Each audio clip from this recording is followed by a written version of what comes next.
from the heart of Dubai, where tomorrow is being built today, to the world. Welcome to the CTO Show with Mehmet. Here, we redefine technology and reimagine possibilities.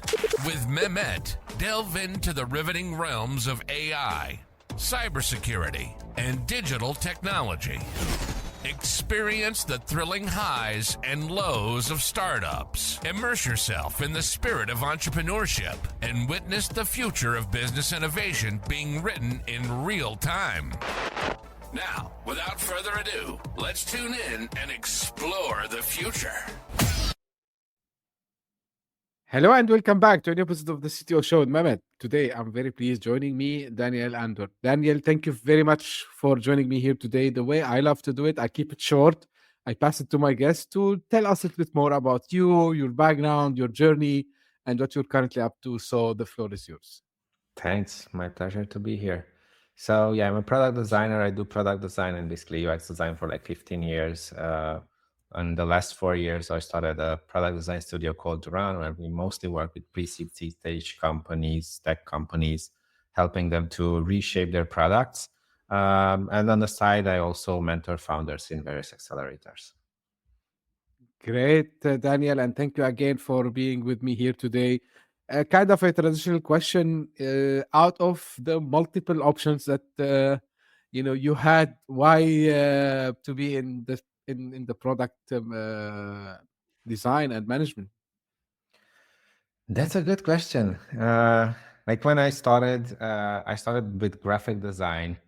I also was doing tech stuff like coding in high school. So I thought that that's the path to move forward, like learning to code. Unfortunately, I never had the real passion to learn the whole thing. So I kind of dropped out of that. But I had a somewhat bigger passion for graphic design. So I started to work in a small print agency. And there was then a chance to move to a tech company, but on a side product. And this is how I started this whole journey in UX and UI in the beginning. And I also had a chance to work with some great product people there that shaped products, launched new products, tested and stuff like that. So I had the chance to actually see how people come up with these ideas, how they build them, what are the pros and cons and best practices, and this whole process of creating new products, shaping products, iterating on them, making them actually work as even like as a business as well, not just like as a product. So yeah, it was maybe a kind of like almost a mistake, but it worked out well, I would say. Oh, okay. Yeah, it's some of these things that happen in life work out very perfectly in the future. Now, Yeah, in hindsight, it makes sense, but when you are there, it's like it's just you take it step by step. Like if I would go like really back, like even in high school when we were like writing code in C++, I was more interested in like how to ask the questions and how the thing should look like more than like how to actually write the code there. So in hindsight, it makes sense. But when I was there, it was like just things that happened, and there was a couple of opportunities that I was fortunate enough to have them. great. So, what I like always to do, Daniel, of course, although like some of the audience that would be familiar, but I assume sometimes like people might be new also to this, especially if people that are about to start and maybe they have some ideas. So uh, I like to put some definitions at the beginning, and it's one of the core concepts, I would say, and the core now I would say methodologies for people when starting their own products, which is lean product design, right? So if you can just give us on a high level kind of an explanation of the concept of lean product design and how it's different from traditional approaches. Mm-hmm. Well, I would say it's somewhat similar to how things are working in tech as well. Like as with the writing code, you can go away, write the code. Like when you start a new business, right? You can just write the code, shape the product, and it most probably take a couple of months to a year, and then you launch it and you wait for something to happen. design can work in a very similar shape as well. You can start designing something, and it may take maybe a couple of weeks or a month or two to design all the screens, and then you might need somebody to code them, and then you might get feedback. What we try to do is to shorten that process. So that means we do a lot of co-creation workshops after we have some sessions of mapping out the context and understanding the business logics and stuff like that. So we try to move really fast from understanding and shaping the challenge and the problem that we want to solve to do some stuff together, like sketches and co-creation, as I mentioned, and then to go into a prototype and test the prototype with customer. So we are really, in a way, fast track from challenge to solution testing in a couple of maybe days or weeks, instead of like just going away, doing the designs or doing whatever, and then coming back and hoping for the best. We try to put something as fast as possible in front of the end customer, not our customer. Great. Now, explaining this and how this also helped, first to get things faster and get feedbacks faster. Um, what are like some of the, let's call them, common mistakes you see startups they make when they launch their first product? And you know, mm, what are like some of the maybe stories you can share about something which was challenging and then a pivot happened, or a product launch that based on this you know rectifying this problem that led to these challenges, led to a great launch. If you want to share something with us. Sure. Yeah, I work with a lot of technical founders, I would say. And like when you start a new product, you definitely need somebody who can actually write the code. Or it's good to have somebody. You might find other ways, but it's usually good to have somebody who can actually write the code.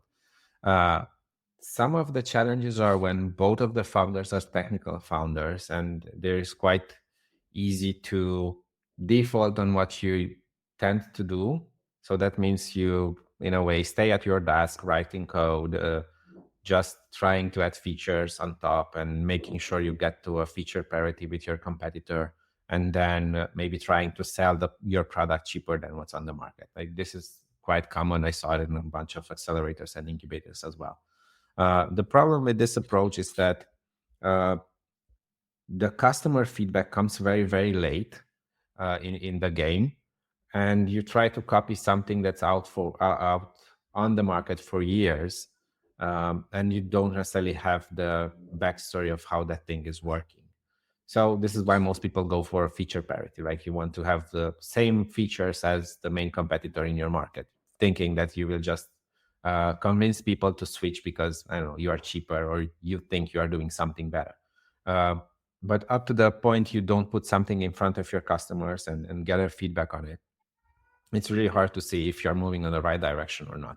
So in a way, because people don't really like to feel that feeling of failure, when somebody tells you that what you're doing is not the right one, or it's not working for them, or they can't use it, or they don't know how to use it. People don't like those kind of negative feedbacks. But in the early days, it's like crucial to get not necessarily just the negative feedbacks, but to get feedback that helps you to move to the next step. And a lot of times, just trying to build feature parity, especially in the beginning, it's very costly to do it. Like it takes a lot of time, resources, and so on. And it's also just a way to delay the point where you actually get feedback. Great. So this is good, because I think a lot of, especially first-time founders, they would need to do this. Now, I know that there's no one size fits all, and I know like it can be different from one startup to another, or one, maybe specific use case to another. But from your experience, like what are like some of the signs that the product is not getting the enough user engagement that we aim for? Or for example, what we call it in the especially tech startup world, the churn, which means like people are coming but they are also leaving us at a higher ratio. So what are Mhm. like some of the signs that it should be kind of a red flags, and usually like uh, how it's the best practice to tackle these I would say low engagement slash high churn from, of course, design perspective. Mhm. Sure. So signs that something is not working well, or that people will churn, you can kind of like, one of the things that you can look out is the how long they actually stay in the product, especially if you have a product that like takes time to understand or to get the most value out of it. Uh, and you see that there's a lot of people that have very short engagement and they don't come back. That's most probably you kind of lost them, right? Because if they come back in a couple of days and they do something else and then they tend to come back, then there's a recurrence in the fact that they use the product and they are returning to the product and find use cases and so on. So if you don't have that return of customer, of the same customer base and so on, then most probably there are some problems. And a lot of startups have, especially early stage startups, uh, they have issues around onboarding, how they get the customer, the user at that stage, from the website to the product and help them to understand the product and what they can do with it. Now, when you are very, very early, a lot of these hand holding, if you want, it happens one-to-one. Like the founder is the one that onboards the user and explains the product and showcases and all those details, and helps them even set up some of the things so they understand the value of what's happening, and they understand how to use the product. But when things start to scale, then obviously the founder or the founding team don't have time to actually do all this. And this is where like an onboarding sequence, a nurturing sequence, or customer support becomes very important, because you still need to have something in place that will guide your customer, or will guide the user actually to become a customer, like a paying customer, because that's what you want.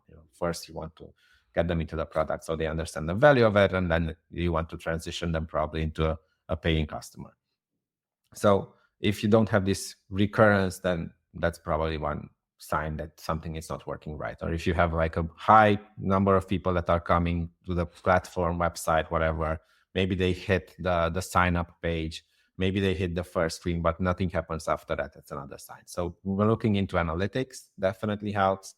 Uh, Eventually talking with the customers. We've done that with a lot of startups that we work with. In case, like, since you have the account email address, you can reach out to them, try to get them on a call, at least get some feedback from them, and to understand what happened, why they didn't do some stuff. And as you progress and you have more and more data, you can define what an activated customer looks like. They've done certain actions, so you can just track back if these people are doing that or not.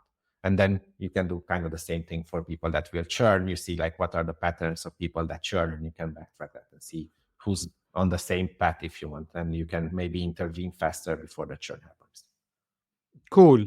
Now, probably also, Daniel, and this is kind of, maybe a continuation of that question slash kind of best practices. So, um, we hear a lot, especially in the design space, and especially, when you are imagining, how you should design your UI and UX, is putting, having kind of, let's call it, empathy between you and your users, and imagining the journey, what we call it, the journey, right?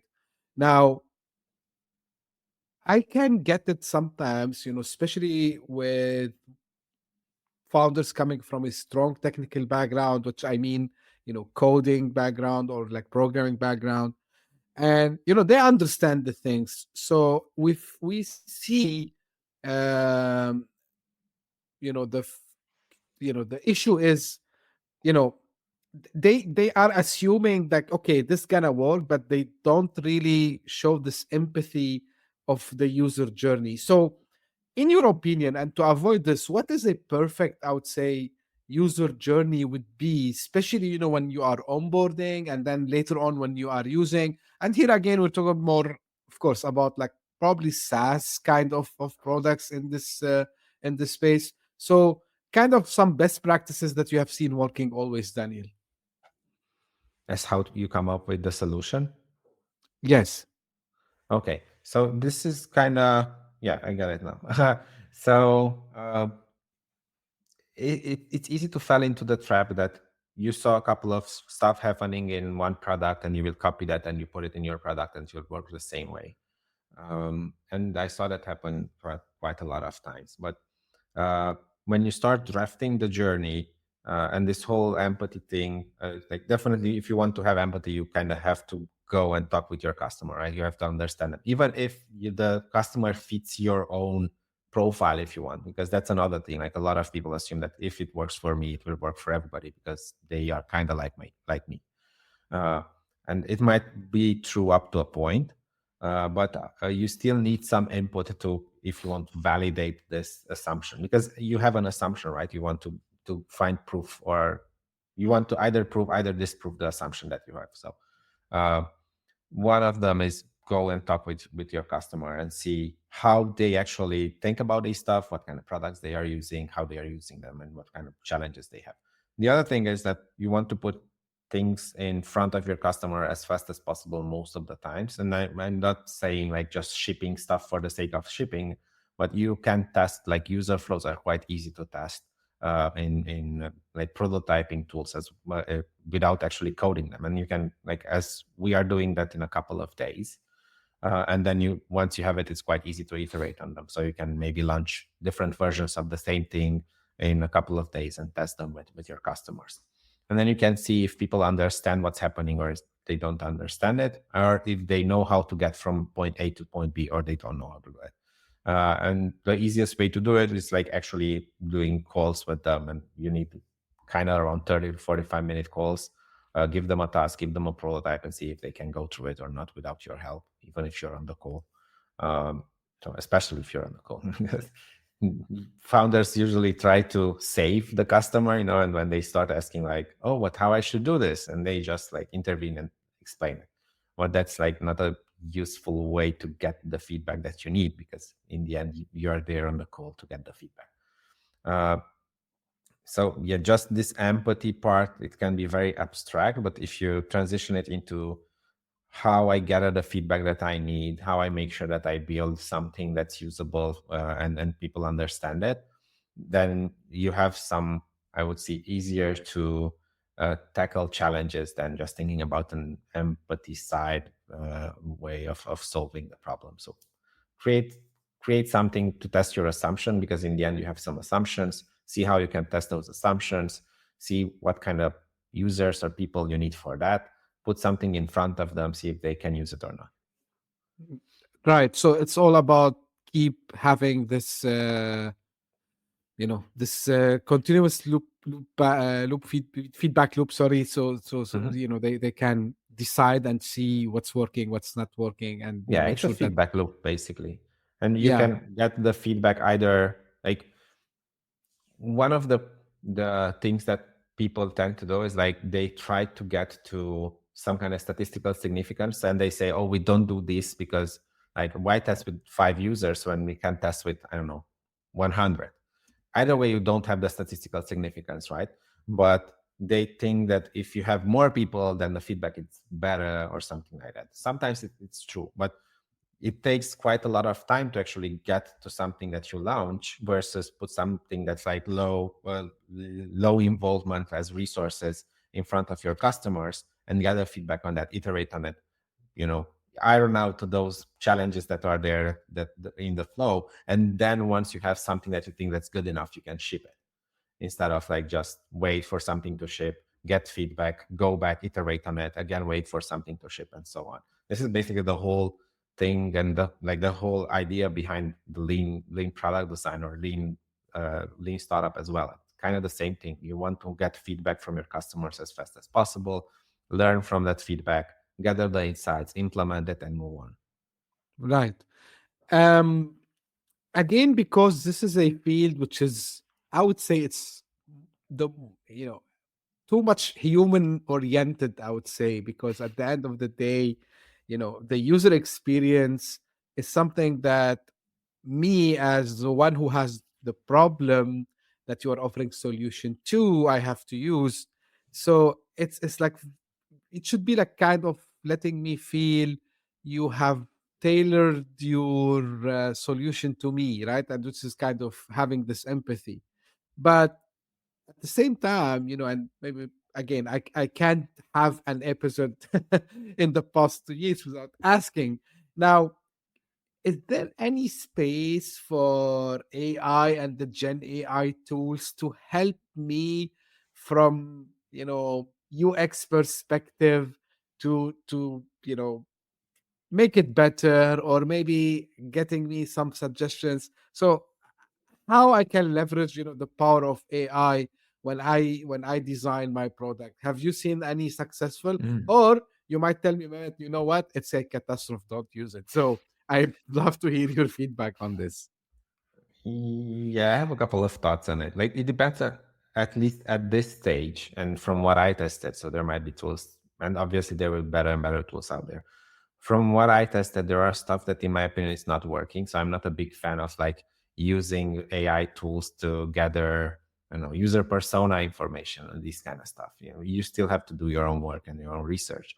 But there are things and spaces where you can use AI to generate ideas, basically to ideate, to do some desk research and summarize, to summarize information from calls. And we've done that. Like, there are already a bunch of note takers out there, right? And there are also similar tools for research, like UX research as well. So you can just upload calls and they extract important parts of the calls that you can use after that, or analyze user feedback. So there's a bunch of stuff, especially on these two pillars of generating ideas, analyzing, extracting information. But yeah, I don't think we are at that space where it can go from one end to the other and create a whole experience yet. It can definitely create ideas, drafts that you can interact with and improve and so on. And it also can help you gather some insights and get you like faster from all the raw information to some insights that you can use, and have a partner which you can use to like ping pong ideas and just come up with different solution ideas. That's definitely useful. And I think there will be more and more on the personalization side, that like you can use probably AI, and probably it will be quite soon, where the AI can personalize flow in the product, especially on the onboarding side. And there is also like support, right? There are AI bots that can help you when you have questions, because they already know all the FAQ documentation and so on. So there is space for it, definitely. But it depends on what are the reasons behind it and for what are you using it. Because on the other side, I also saw a lot of AI tools which are they honestly quite crap to use yet. Right. Sorry. No, of course. Yeah, like we've seen the good, the bad, and the ugly, I would say. Of course, indeed. Like Yes. we've seen it all. Like, yeah, to your point, like sometimes it can be good in some aspects, but yeah, it's like it's not about just using it blindly, I would say. And Yeah. again, to your point, this feedback loop also, which always, and this way I always tell people, where the human interaction and reaction is very important. Now, we talked a lot about challenges, we talked about the problems and so on. Now let's talk about also the bright side of the house. So um w- how do you see, or let's say from people who you work with, whether they are still in the first phase, or maybe they bring you to fix some of the problems? So what are like some of the healthy measurements that we can rely on to define that, yeah, we have a success here, we solved this problem correctly, or like, yeah, we have the right product design now, and whatever we have put in place is working. So some of the you know metrics, let's call them, that are signs of success. Right. Like, as anything, I would say it's like an iterative process. So it's really hard to get to the top level, Right. and you don't have to do anything from that. It's the same with development. It's the same with design and with everything in tech, right? It's evolving. You have to be up there. You have to improve. You have to launch maybe new features. You have to improve what you have, and there is an iterative process all along. But sometimes you have to make like big changes in the system, and sometimes you have to make like small iterations. I assume kind of that's where you are planning to go with this, or at least this is how I understand the question. There are startups that we work with when customers actually were asking for features that were in the product but they didn't found them. So that's something that you want to analyze, why that thing is happening. And a lot of products that we work with, they are not the MVP very, very early stage, but are more like, we have a couple of customers and now we want to get to the next stage. Because up to that point, the CTO sometimes take care of putting something together, launching the product, maybe using a UI kit or so on to satisfy the need of the design, let's put it that way. But once things start to scale, new features are added, and more and more customers come, especially when those new customers are not coming onboarded by one of the founders or one of the founding team members. Then the design and especially on the UX side, there is more and more pressure because you have to still take care of the customer. So if you want to see if things are going in the right way, then talking with customers and understanding their point of view is definitely one way to do it, especially early on. Then metrics, depending on what kind of success metrics you set. Like I won't go with like revenue because that's like the ultimate goal of everybody. So you will figure out if you have revenue or not quite late. You most probably want to have some shorter feedback metrics that you can use before, right? And it can be some kind of retention rate, or if they are using specific features, or how often they come back to the product and how often they use those specific features. In a way, this is very tied to the product itself. What's important in your own product? How do you know that somebody is going on the right path or not? Do they create something? If like your product is about creating documents, so they create documents. How many documents they create? Do they come back to maybe edit or share? Is there any kind of maybe virality in that thing? They share it outside, some new people are coming in. So it's very tied to the product specific. And what I usually talk with the founders, like you can't compare, I don't know, the usage of Facebook, how many times I log into Facebook a week, or I check out Facebook. I checked out, I don't use it that much anymore. But how often you check out a social media platform versus how often you go into Google Docs. They are very different products, and obviously people are using it in different ways. So whatever you track, it has to be aligned with the product and the product goal. But once you have these kind of small metrics in place, then you can definitely check them, definitely listen to your customer feedback and see what people are saying, how they are using the product, and kind of what's their level. There is all kind of surveys that you can send out. So there is a lot of stuff, but they are I would say they are quite personalized for a specific product. So you have to define what game you play if you want, and then find the metrics for that specific thing. Yeah, I didn't really answer your question, I know, but I don't have a very good answer for this. No, that's completely. You did actually, Daniel. And yeah, by the way, some I would not name them. I stopped, checking some of the social media platforms, so that's completely fine.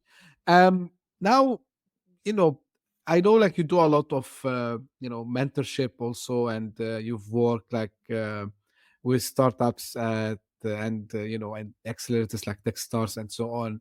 So, what do you think was the most valuable lesson for you've learned like working with founders?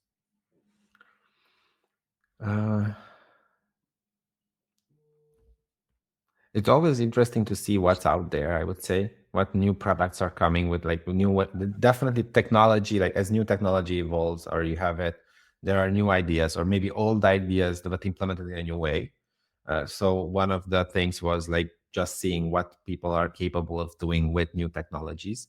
And that was one of the reasons why I started to do this. Like, you don't want to be in your own bubble and just think that you are the king of the road when you are there.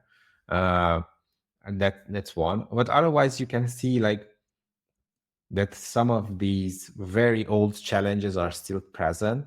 So we still have founders that are not talking with their customers, though a lot of them, they are seeing that they are talking.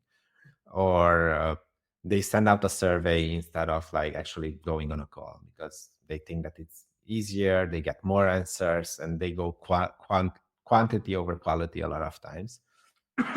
Sorry.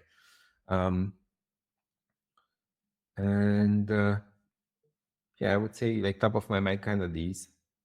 It's just being curious to see what people can do with new technologies. It's always interesting, and how the whole UX and product mindset go into that, and how relevant is it. I don't expect to be irrelevant. It's more like how even these things are changing, right? We have AI now, so we can like summarize calls quite fast. We don't have to spend a lot of time on like just extracting insights and highlighting stuff anymore.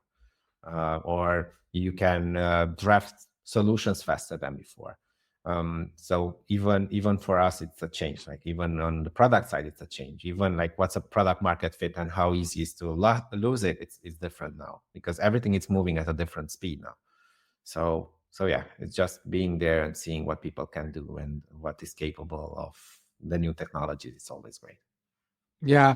Any favorite frameworks, any favorite maybe resources, Daniel, that you always tell people, hey, like you should go read this book or you should go check this resource usually? Oh, books, I have a lot.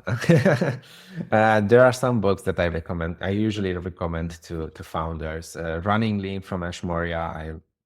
He has a very good framework of how to understand the problem, how to come up with ideas of solutions, and then how to test all these stuff without actually building a lot of things, right? Because that's the whole reason behind this like lean approach. Also, he has the customer forces, which is in the third book. In my opinion, it's a more visual way of the jobs to be done framework. So easier to understand those triggering events that happen, so people start to actually look for a solution and how they end up choosing solutions and using them and then switching them and so on. Another book, it's inspired by Marty Kagan, which goes very in deep into product discovery and how people are doing product discovery at larger companies. So yeah, book-wise, I would say these two. If we are talking frameworks beside the customer forces, which I already mentioned, and like jobs to be done in general, we started to test assumption mapping in our processes. And it was, in the beginning, it was one of the last thing that we've done. So we went through our process and it was like, oh, let's do this as well. And the feedback was very good. So we moved it quite in front now. So it's one of the first things that we do. So definitely assumption mapping, it's a great plus to just put all your assumptions there, see how much evidence you have for them or not, and how important are they in your product and business. And then just try out to figure out how you can test those assumptions that are important and have no evidence. So you know which way you are going and what to look out for. So yeah, assumption mapping framework-wise, it's great. Cool. I know you have your own newsletter, Daniel, also as well. So, what audience can learn from you from this newsletter? Yeah, I started to be more active on Substack and try to post some longer content there versus on LinkedIn. I'm most active on LinkedIn because I write short stuff. But like videos, and I started to do like product hunt, product reviews. So I just look out on top products of the week and review them. This is how I reviewed a bunch of AI tools as well. Like, this is why I said that some of them are crap, because the onboarding is still missing. And I try to go more in this middle ground of UX and product and how those things interact and how you apply them in this space for actually building products that are successful in like both as a business and useful for your customer. Cool, super cool. And as we are approaching to the end, any final words you want to share with us, Daniel? And where, you just mentioned you're active on LinkedIn and Substack, so of course I gotta put the links. But any final thoughts, any final words of wisdom? Let's call it this way. Yeah, as a counterintuitive as it might look, sometimes just like stopping a bit, putting everything on paper or Miro boards. We are using Miro boards nowadays, so Miro boards and mapping things out can make a whole difference. And it's one of the common feedback that we get from startups that we work with is kind of the same, because we don't necessarily invent stuff when we work with them in those early stages. We just collect all the information and put them in frameworks, and it becomes quite clear where you should focus, where you have gaps, and what you should do next. But what they usually tend to say is that we never took the time to actually do it. So just making time for, putting everything, a brain dump, as some call it. They said, we've done a large brain dump, and kind of that's it. Just brain dumping everything and like making sense of the mess. It makes a whole difference. Sometimes you just miss things that were there all along, but because you didn't stop a bit and spend some time on this, it just slipped your mind. So yeah, kind of that's it, I would say. Right. And just to, re-highlight, because I think this is important, Daniel, it triggered something in my mind. And I think where, people like yourselves, like mentors like yourself, experts like yourself play a big role in the success of these startups. So it's having the third eye perspective, or let's say, someone that's from inside.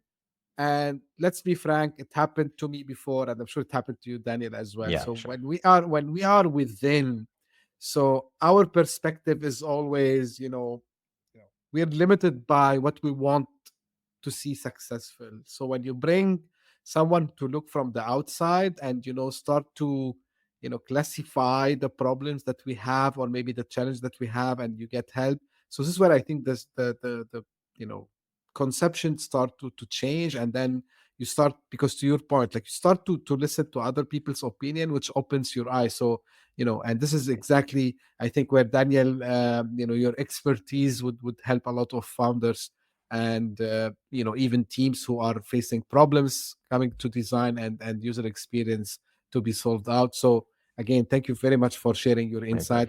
And again, like if you want to find Daniel, because he mentioned, so I'm repeating that, you find him on LinkedIn and you find on Substack. So I'm gonna put the links. If you're listening on your favorite podcasting platform, you will find them in the show notes. If you're watching us on YouTube, you'll find them in the description. Daniel, again, thank you very much for being here with me today. This is how usually I end my episodes. This is for the guests. Guys, thank you very much for tuning in. If you are new to the show, hello and welcome. Please subscribe and share it with your friends and colleagues. And if you are one of the people who keeps coming again and again, a big thank you for you. And as you know, starting 2025, the CTO Show with Mehmet was chosen to be in the top 45 business podcasts in Dubai. And we have entered, the top charts so far in 4 countries in such a short time. So thank you for encouragement. Thank you for, support as always. And stay tuned for a new episode very soon. Thank you. Bye-bye. Hit that subscribe button, share the show with your tech-savvy friends and fellow entrepreneurs, and leave us a review on your favorite podcast app. Your support means the world to us.